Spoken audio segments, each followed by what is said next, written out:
usual hair loss, the one women's magazines will subtly refer to as normal from a certain age. And there's the other kind, a product of my own pulling and yanking. At least I don't swallow it.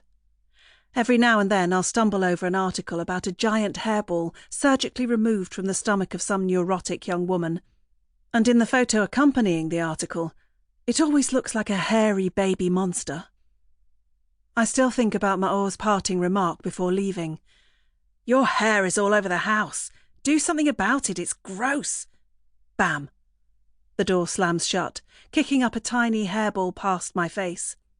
For the first time in my life, I considered swallowing it.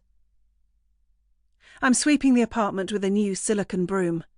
I bought it yesterday, dragging it with me all the way home, attracting the curious gazes of passers-by as if they expected me to ride it. They should be grateful it's a shiny, sterile silicone broom, and not the giant straw witch one I got for fancy dress at Purim. Although it is possible that no one was actually looking at me, and that I was merely imagining the scrutinizing stares. And even more likely that it was just that damn guilt following me around, like a gloomy companion. The apartment is full of dust. I cough, and my eyes well up. My image in the mirror seems too flushed and dishevelled. Not good. I have to look calm and collected for the visit. The detective might have sounded young, but not stupid. Most importantly, I have to stop with the remarks that come pouring out of me when I get nervous.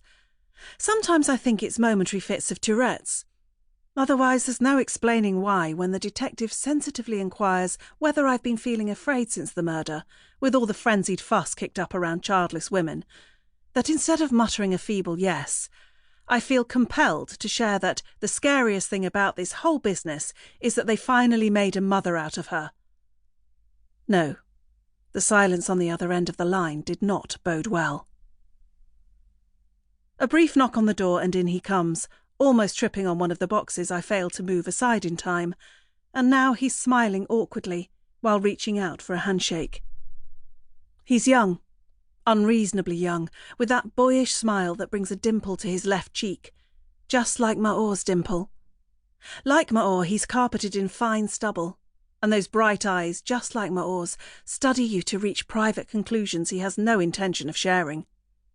Oh yes, it's definitely there, the resemblance, especially in the particular green of their eyes, and the lashes that go on forever, and the crooked smile, aware of its effect on you. This time it's a real resemblance. Not the imagined kind right after a breakup, when every man, including the old broom salesman, looks like a doppelganger of the absconding lover. Don't go there, Sheila. Be smart. "Pleased to meet you. I'm Micah," he says, his hand still suspended mid-air. I notice a tattoo of a sentence in thin Rashi script across the tender part of his wrist.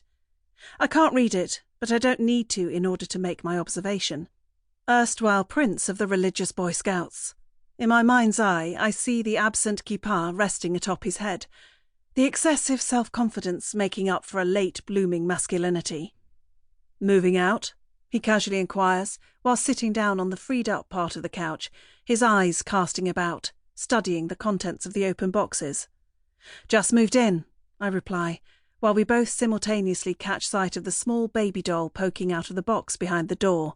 You idiot. Still playing with dolls? The light-hearted tone doesn't fool me. His eyes are devouring the doll, its one eye closed, and the other looking straight ahead with an icy blue stare. It looks like someone punched her. "A gift from my ex," I reply, sort of a joke. "And what does it mean? The expectation of a baby together?" "A baby? Dream on, Sherlock." "Not exactly," I say, dragging out the words. "More of a joke about him being a baby." "Well, most women think all men are babies." And there it is again. His Boy Scout guide smile, instantly delivering me back to my days as an enamoured Girl Scout, because some patterns are so deeply ingrained in us that we immediately fall back into them, like eternal role play, and your part never changes, no matter who you are or how old, because the role was tailor-made for you from day one. "He really was a baby," I explain. "Only 26. Huh, nearly my age." And already he regrets sharing this information, but his mind starts racing, doing the math.